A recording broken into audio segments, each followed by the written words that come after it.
یہ پہلی ٹاپک کا ایک جز ہے، یعنی قرآن مجید کا نزول کس طرح ہوا ہے، نزول قرآن کیا ہے۔ تو نزول کا لغوی معنی تو ہے کہ اوپر سے کوئی چیز نیچے اترے، یعنی جسمانی طور پر اوپر سے نیچے اترنا بھی نزول کہلاتا ہے۔ اور اسی طرح کسی جسم کا کسی جگہ ٹھہرنے کو بھی نزول کہتے ہیں۔ مثلا نزل الامیر مدینتاً، یعنی امیر نے شہر میں قیام کیا، امیر شہر میں ٹھہرا۔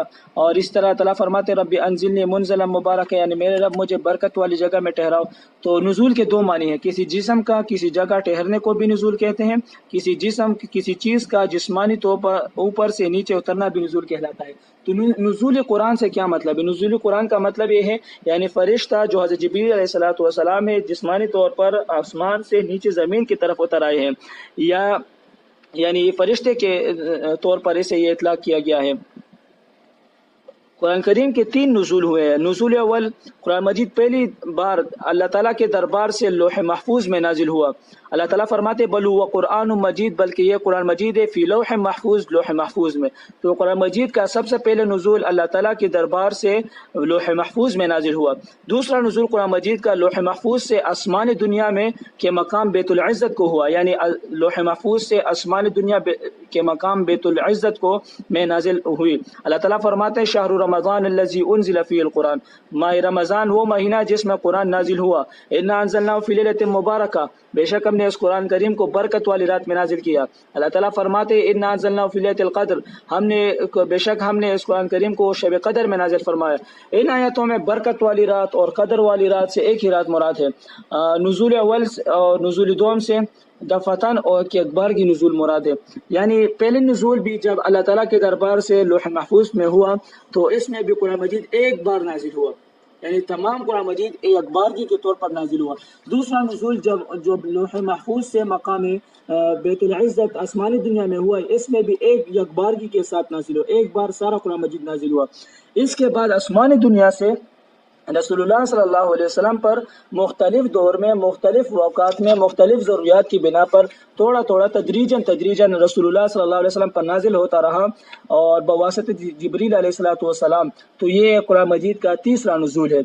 اور قرآن مجید کے نزول کے لیے قرآن میں دو الفاظ استعمال ہوتے ہیں، انزال اور تنزیل۔ انزال کا مطلب ہے ایک بار نازل ہونا، اور تنزیل کا مطلب ہے یعنی تھوڑا تھوڑا آہستہ آہستہ ایک آیت دو آیت تھوڑا تھوڑا نازل ہونا، اسے تنزیل کہتے ہیں۔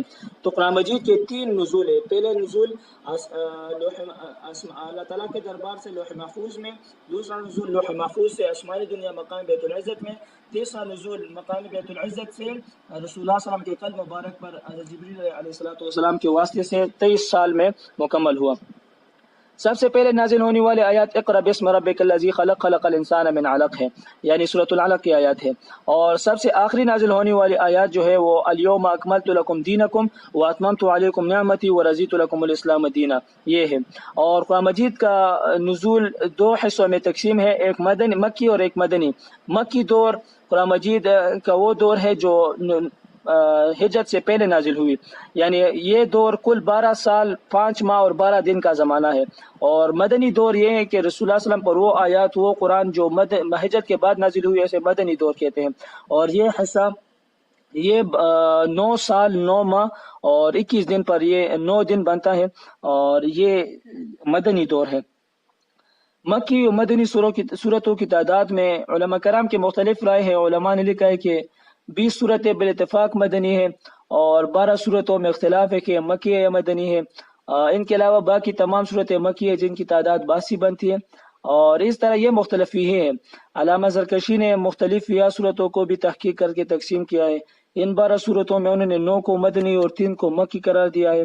چنانچہ ان کے نزدیک مکی صورتوں کی تعداد 29، جبکہ مدنی صورتوں کی تعداد 29، جبکہ مکی صورتوں کی کل تعداد 85 بنتی ہے۔ لیکن صحیح قول یہ ہے کہ مکی صورتوں کی تعداد 86 ہے، اور مدنی صورتوں کی تعداد اس سے 114 میں سے 86 نکال لے تو 28 بنتا ہے، تو 28 صورتیں ہیں۔ اور اس طرح مکی و مدنی صورتوں کی ہم پہچان کیسے کریں گے کہ یہ مکی صورت ہے یا مدنی؟ اس کے دو طریقے ہیں، ایک سماعی طریقہ ہے اور ایک قیاسی طریقہ ہے۔ سماعی طریقہ یہ ہے کہ ہمیں یعنی روایت سے سماع کے طور پر قرآن مجید میں لکھا گیا نہ بتایا جائے کہ یہ مکی ہے یہ مدنی ہے، تو سماعی طور پر ہے۔ قیاسی طور پر اگر ہمیں کوئی کہہ دے کہ یہ قرآن مجید کا یہ صورت مکی ہے یا مدنی، اور ہمیں وہ قرآن کریم بھی نہ دکھائے، ہمیں پتہ بھی نہ ہو کہ کس طرح، تو ہم اس کے مضمون سے پتہ لگائیں گے کہ قرآن مجید کہ یہ صورت مکی ہے یا مدنی۔ تو اس کے کچھ خصوصیات ہیں۔ مکی صورتوں کی خصوصیات یہ ہیں کہ جس صورت میں بھی سجدے کی آیات ہو تو ہمارا مسلک حنفی یعنی حنفی مسلک کے مطابق، ہمارے مسلک کے مطابق وہ صورت مکی ہے۔ اور جس صورت میں لفظ کلا لفظ جس صورت میں بھی آیا ہو وہ مکی صورت ہے۔ اور جس صورت میں حضرت آدم علیہ السلام اور ابلیس کا قصہ مذکور ہو وہ مکی صورت ہے۔ اور اسی طرح تمام صورتیں جس میں سابق انبیاء علیہ السلام اور ان کی امتوں کے واقعات اور قصص مذکور ہو تو وہ بھی مکی ہے۔ اور مکی صورتوں میں عموماً یا ایھا الناس کے الفاظ سے خطاب کیا جاتا ہے۔ اور جن صورتوں کی ابتدا حروف مقاطعات سے یعنی الف لام میم یاسین حامیم اس طرح سے ہوتی ہے تو وہ مکی ہے۔ اس سے صرف صورت آل عمران اور صورت بقرہ مستثنا ہے، اور باقی صورتیں اس طرح ہوتی ہے۔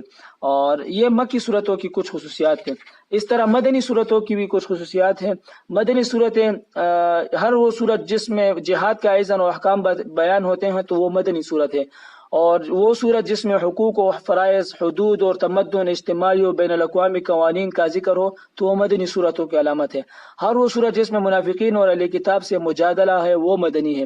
مدنی آیت اور صورتیں عموماً طویل و مفصل ہوتی ہے اور ان کا اسلوب بیان نسبتاً سادہ ہوتا ہے۔ تو یہ کچھ خصوصیات تھیں ان کی۔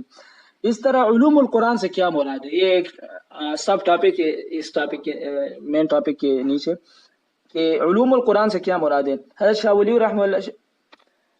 ولی اللہ رحمۃ اللہ علیہ نے قرآن مجید کے تمام مضامین و مطالب کو 5 علوم میں تقسیم کیا ہے، جس کو علوم خمسہ بھی کہتے ہیں۔ خمسہ کا مطلب ہے 5 ہے، علوم خمسہ 5 علوم۔ وہ یہ ہے علم الاحکام، علم تذکیر بآلاء اللہ، علم تذکیر بایام اللہ، علم مخاصمہ، علم تذکیر بالموت و ما بعد الموت۔ علم الاحکام سے کیا مطلب ہے؟ علم الاحکام میں وہ اوامر اور نواہی شامل ہے جن پر عمل کرنا بندوں کے لیے ضروری ہے، یعنی ان میں واجب، مستحب، مباح، حرام، مکروہ کا بیان ہوتا ہے۔ یہ وہ احکام ہے جن کی تعمیل انسانوں کی فلاح دارین کا سبب بنتی ہے۔ اور ان احکام میں بعض ایسی چیزیں ہیں جو عبادات ہیں، مثلا نماز، روزہ، حج، زکوٰۃ، جہاد وغیرہ۔ اس طرح بعض ایسی چیزیں جو عقائد میں سے، جیسے اللہ تعالیٰ کی وحدانیت، رسول انبیاء کرام علیہ السلام پر ایمان، آسمانی کتب پر، ملائکہ پر، روز محشر پر ایمان لانا۔ اسی طرح بعض ایسی چیزیں ہیں جو احکام کے متعلق ہوتے ہیں، جیسے تدبیر منزل یعنی گھریلو نظام کا نظم و نسق، اور سیاست مدنی یعنی امور مملکت سے متعلق احکامات۔ اور نواہی میں تمام برے اور مضر افعال سے منع کیا گیا ہے۔ تو علم الاحکام میں اللہ تعالیٰ کے اوامر اور اللہ تعالیٰ کے وہ حکم ہے جس میں اللہ تعالیٰ نے کسی چیز سے منع فرمائے، تو یہ آیتیں ہیں۔